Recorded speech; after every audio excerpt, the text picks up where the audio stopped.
Ya pronto volveremos a la escuela, mientras tanto estaremos aquí en Aprende en Casa.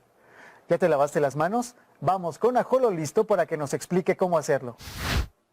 Lava muy bien tus manos con agua y con jabón durante 20 segundos.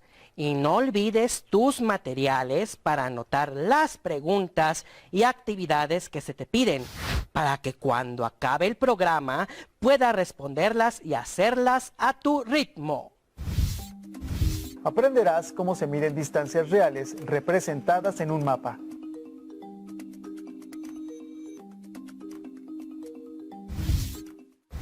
Hoy vamos a aprender cómo se miden distancias reales representadas en un mapa. Para esto seleccionamos estos videos para ti. Al final te haremos algunas preguntas para que pienses un poco más sobre lo que aprendiste. Sin embargo, lo más importante es que disfrutes aprendiendo a la distancia y pongas mucha atención a la forma en la que se hacen y calculan las representaciones de dibujos, mapas y planos a escala.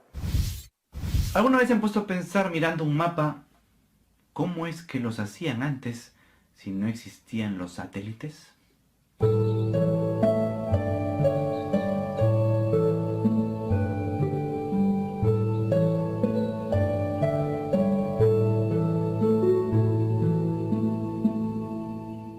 Los principales métodos de cartografía durante toda la historia han sido los mismos hasta que se empezaron a tomar fotografías desde una gran altitud. Básicamente lo que necesitas para cartografiar el mundo es distancias y ángulos. Si puedes medir estos, entonces tienes lo básico para poder empezar a cartografiar el mundo. ¿Por qué? Porque esos son los principios básicos de la geodesia. La cartografía es simplemente una representación visual de los datos geodésicos. Estos datos se pueden recolectar a través de la agrimensura. Un agrimensor primero necesita saber la distancia horizontal entre dos de los objetos. Luego se pueden derivar la altura, las distancias y la posición angular de otros objetos, siempre que sean visibles desde uno de los objetos originales. Los agrimensores tenían diversas herramientas para trabajar. Si tenían que mapear algún terreno, viajaban con brújulas, cadenas de medición y equipos ópticos para medir altitudes y distancias. Los mapas de la época de la antigua Babilonia, por ejemplo, se realizaron utilizando técnicas de agrimensura precisas. El mapeo de las regiones terrestres fue excepcionalmente preciso incluso en la antigüedad, principalmente porque se podían determinar las distancias para caminar con un alto grado de precisión. A menudo también era posible crear un mapa muy detallado y preciso de un área suficientemente grande, como por ejemplo de 100 kilómetros cuadrados, con solamente escalar una montaña y divisar todo desde allí. Esto no es difícil de imaginar, cualquiera puede hacerlo si vive cerca a una montaña y una playa. Suban y vean desde ahí el panorama. Intenten dibujar un mapa si es que gustan. Los mayores detalles se fueron perfeccionando con el tiempo. Aquí una galería de mapas antiguos.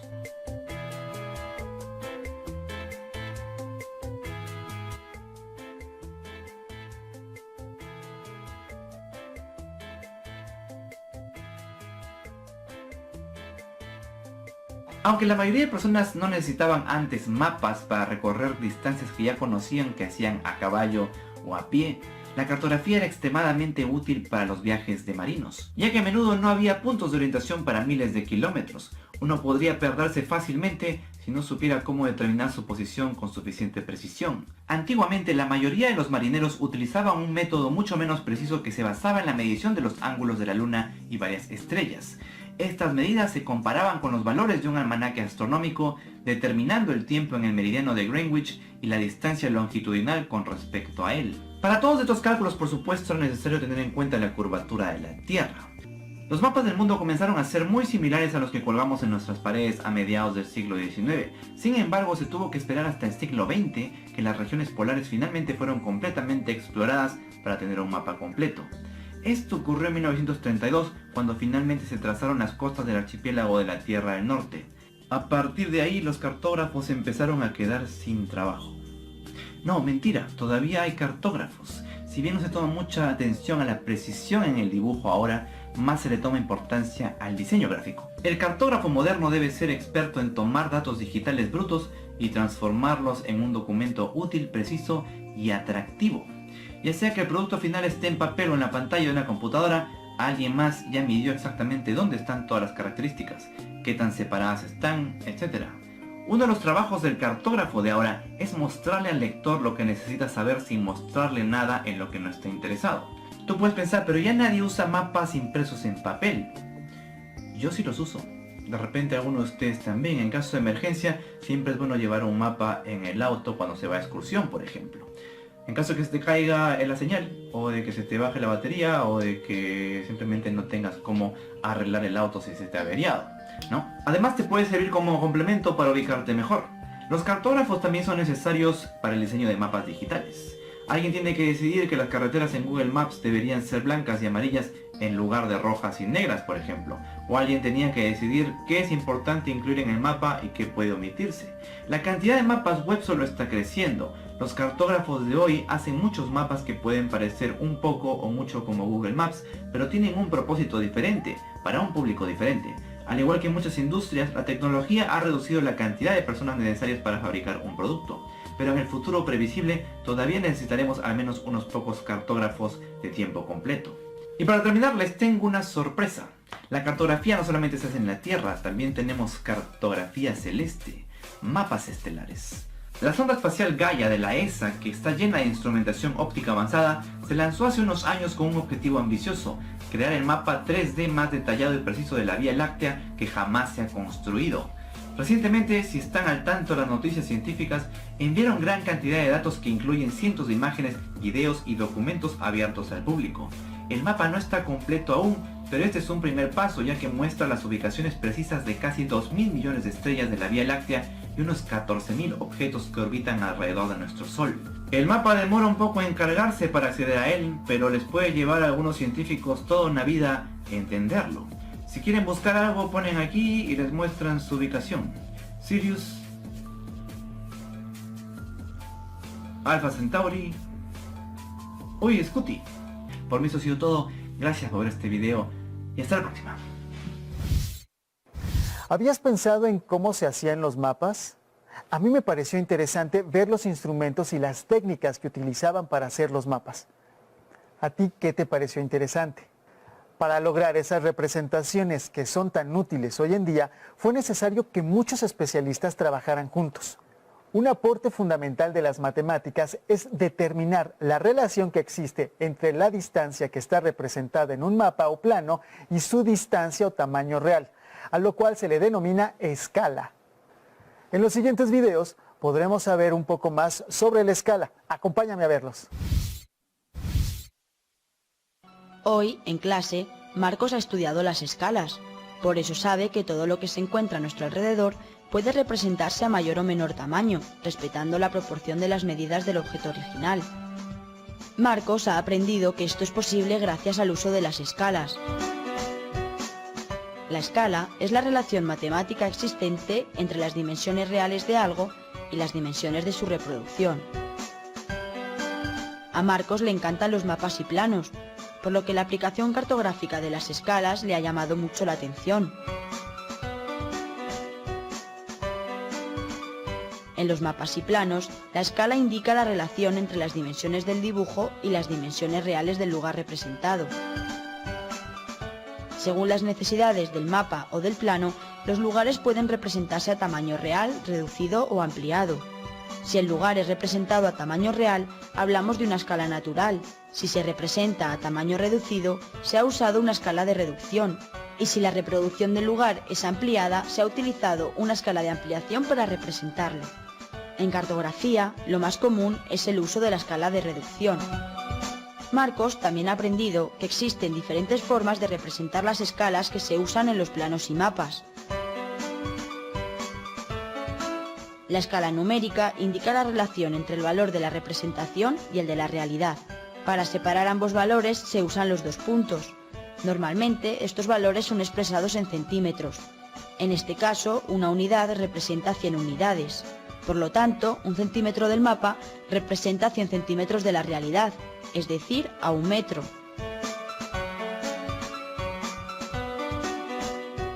La escala gráfica se basa en el uso de un segmento. La longitud del segmento indica que el mapa representa la medida que aparece al final de este. En este ejemplo, la medida del segmento que vemos representa 5 kilómetros reales. La escala por unidad iguala dos longitudes, la de la representación y la del lugar representado. Utiliza el signo igual. A la izquierda de este se indica la longitud del mapa o plano, y a la derecha la de la realidad. En este caso, 1 centímetro del mapa es igual a 3 kilómetros de la realidad. Con esta información, Marcos ya conoce más cosas sobre los mapas y planos que tanto le gustan.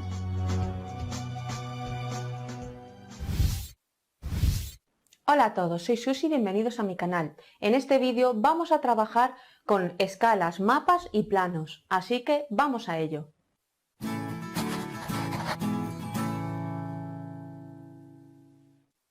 Vamos a ver qué son las escalas.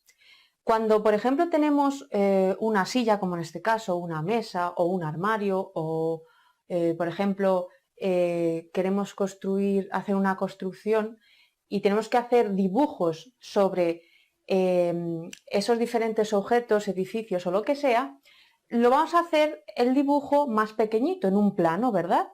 Pues en ese plano vamos a indicar cuáles serían las medidas en la realidad, ¿vale? Así que vamos a estar trabajando todo el rato con figuras semejantes. ¿Por qué? Porque, por ejemplo, esta silla, que la he dibujado en un plano, luego en la realidad va a ser una silla más grande, pero ambas figuras, tanto esta que he dibujado como la silla real, son figuras semejantes. Lo que pasa es que tienen una razón entre ellas, que es lo que se escribe en la escala. La escala es la relación entre lo que hay dibujado en el plano y lo que hay en la realidad, ¿vale? ¿Cómo se suelen escribir las escalas? Aquí tenéis escala 1, 50, 1, 2 puntitos, 50. ¿Y esto qué quiere decir? Se pone el valor en el plano y luego este es el valor en la realidad. Siempre que se haga este tipo de dibujos, planos, mapas, hay que hacer una escala para saber en la realidad qué medida tiene, ¿vale? Y para poder hacer también al revés, a la inversa, para hacer un plano bien hecho, tenemos que trasladar bien las medidas y para ello tenemos que hacer figuras semejantes, no nos podemos inventar las figuras. Pues bien, en este plano que tengo aquí de esta silla, que tiene escala 1,50, vamos a ver cuánto mediría en la realidad, si os parece. ¿Cuánto sería su altura? Imaginaos que me pongo a medir la altura de la silla, me pongo con la regla y veo que mide 3 centímetros, la altura de la silla en el plano, ¿vale? Pues, y yo quiero saber qué altura tiene en la realidad. ¿Cómo se trabaja con la escala? Es una regla de 3 al fin y al cabo.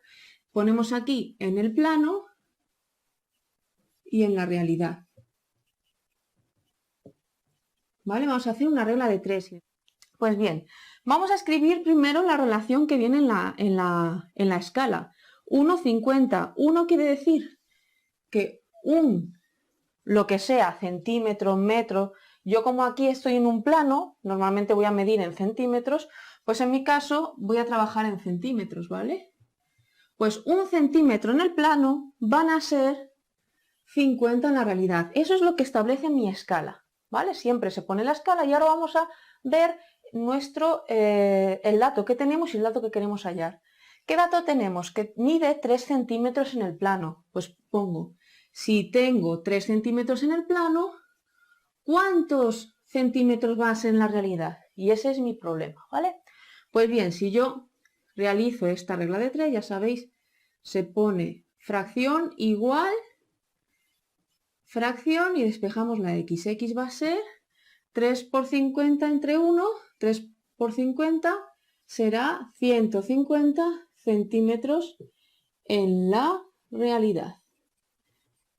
Vamos, que esta silla en la realidad mide más o menos 1,50 m, ¿vale? Más o menos no, exactamente según esta escala mide 1,50 m, 150 centímetros, ¿vale? Como veis, es muy sencillo. Las escalas, su forma de representarlas es esta. Lo primero siempre es el valor en el plano y lo segundo es el valor en la realidad. Y establecemos nuestra regla de 3 y según lo que nos pidan, donde no tengamos el dato ponemos la X y trabajamos con reglas de 3. Son proporcionalidad directa al fin y al cabo porque a más centímetros aquí, más centímetros en la realidad. Como ya he dicho antes, en los mapas también aparecen las escalas. Imaginaos, aquí tengo un mapa de España un poco cutrecillo, pero bueno, es España. ¿vale? Y vamos a trabajar con este mapa. Vemos que tiene una escala 1,4 millones, ¿vale? Normalmente en los mapas las escalas son más grandes, lógicamente. Pues bien, y tengo aquí Madrid y aquí Orense, y quiero saber qué distancia hay en la realidad. Yo me pongo a medir, mido y resulta que con mi regla veo que hay 10 centímetros. Pues bien, vamos a ver qué distancia habría de Madrid a Orense en línea recta en la realidad, para saber, porque quiero ir con mi coche y quiero saber más o menos cuánto tiempo me va a llevar, ¿vale? Pues bien, pues establecemos nuestra escala, ya sabéis, en el plano o en el mapa y en la realidad, ¿vale? Como vamos a trabajar con centímetros, porque estoy midiendo con mi regla y me conviene más trabajar con centímetros, ¿vale? Pues 1 centímetro en el plano van a ser 4 millones de centímetros en la realidad. Y ahora establezco mi problema. Si tengo 10 centímetros en el plano, ¿cuántos van a ser en la realidad? Que es lo que quiero hallar efectivamente. Pues bien, establezco aquí mi regla de 3. 1 partido de 10 igual a 4 millones partido de x. X va a ser, por lo tanto, 4 millones por 10, 40 millones. ¿De qué? De centímetros, porque estoy trabajando en centímetros. En la realidad. Que si lo paso a kilómetros, lógicamente en la realidad yo no hablo en 40 millones de centímetros. En la realidad me interesa cuando hago un viaje trabajar en kilómetros. Pues esto lo puedo pasar a kilómetros y serían, tengo que dividir entre 10.400 kilómetros, ¿vale? O sea que sé que mi viaje en línea recta, claro, en las carreteras ya sabéis que luego hay curvas y se hace un poco más largo, pero en línea recta hay 400 kilómetros de distancia, ¿vale? O sea que gracias a las escalas yo puedo en un mapa luego saber qué me va a suponer en la realidad. Esto es genial y fantástico, porque podemos trasladar la realidad gigante a un mapa en pequeñito o a un plano. Las escalas también se utilizan mucho cuando hacemos planos de una casa, de una habitación, porque queremos colocar muebles y queremos ver si nos van a caber o cuál es la mejor disposición de los muebles. Lo utilizan mucho las tiendas de muebles para cuando os quieren hacer muebles a medida. Así que las escalas son muy útiles para este tipo de trabajos, ¿no? De cuando estamos trabajando con casas. Pues bien, tenemos aquí el plano de una habitación, una cama, un escritorio, una alfombra, ¿vale? La puerta, y tenemos que es escala 1,20.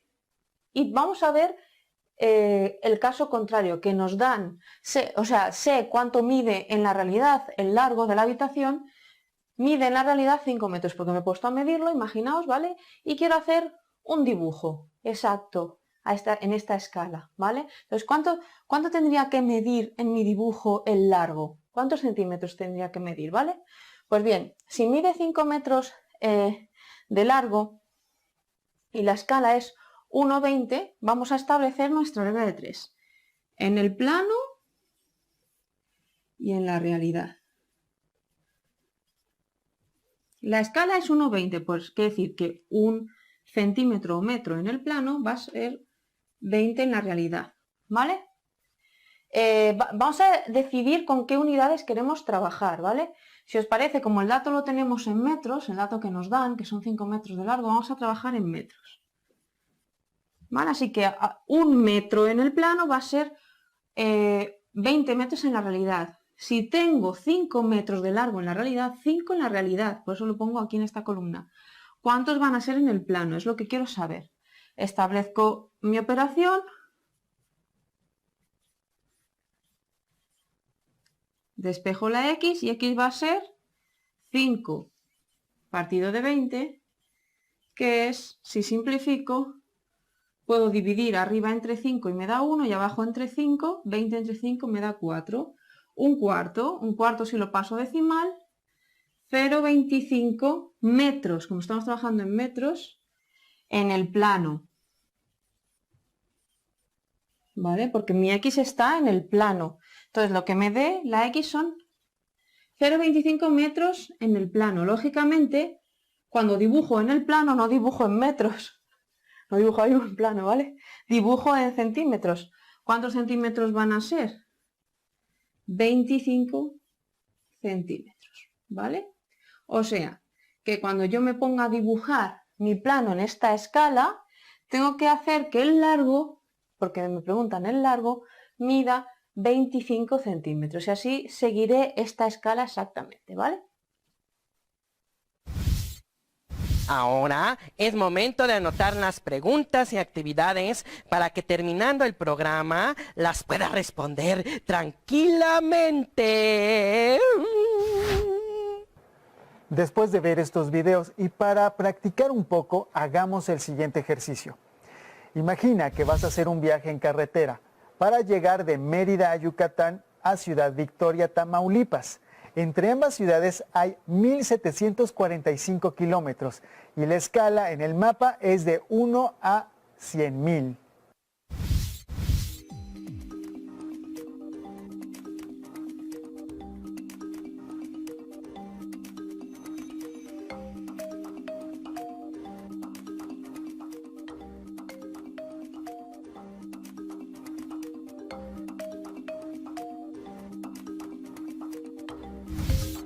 ¿Cuántos centímetros representan estos kilómetros en el mapa?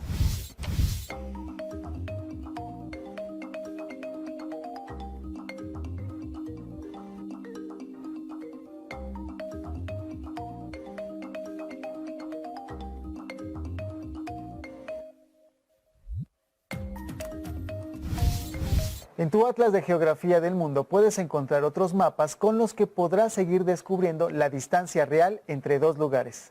Selecciona un par de lugares más y haz un ejercicio para descubrir la distancia real entre ellos. Diviértete descubriendo el mundo. Por último, veamos un ejemplo del uso del mapa para recorrer un lugar. Pon mucha atención.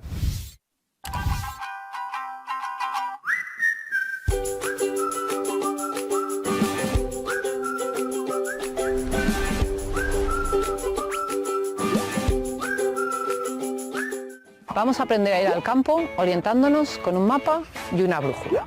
Lo primero, saber dónde estamos.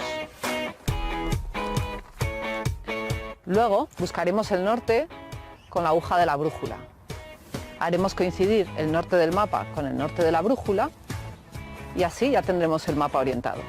Y con el mapa orientado todo cuadra mucho mejor, ¿verdad? Ahora quiero ir de este punto a este otro.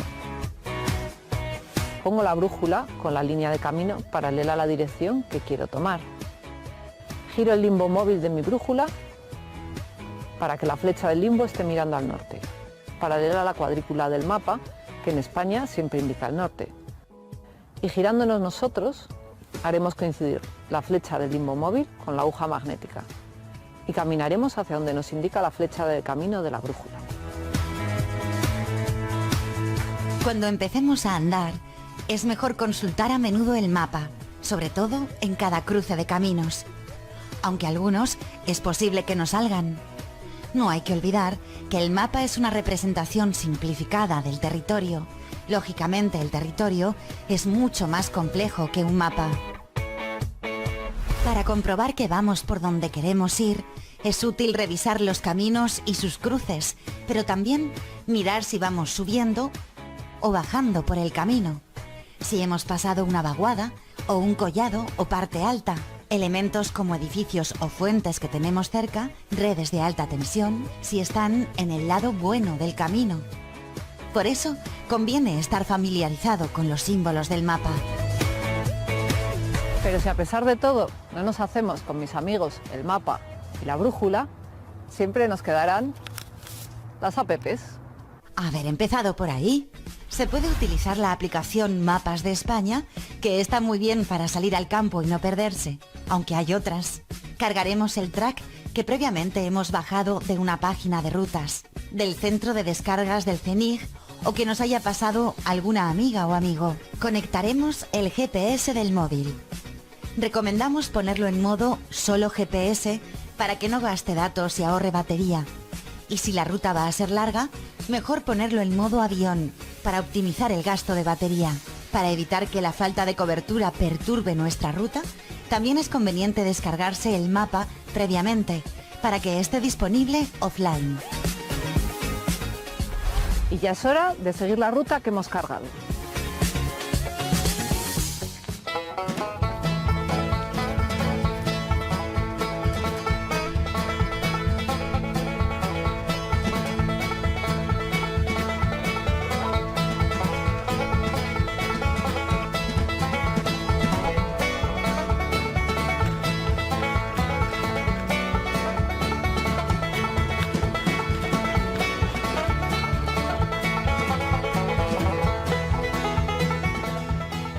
Y ahora, a disfrutar de vuestro entorno natural.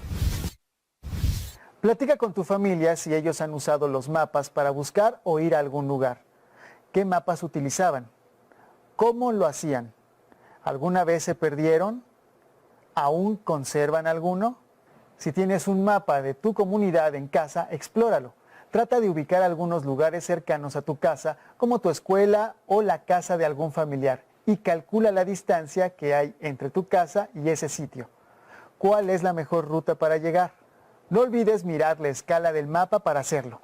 En el libro de texto de matemáticas de 6º grado, se explica el tema.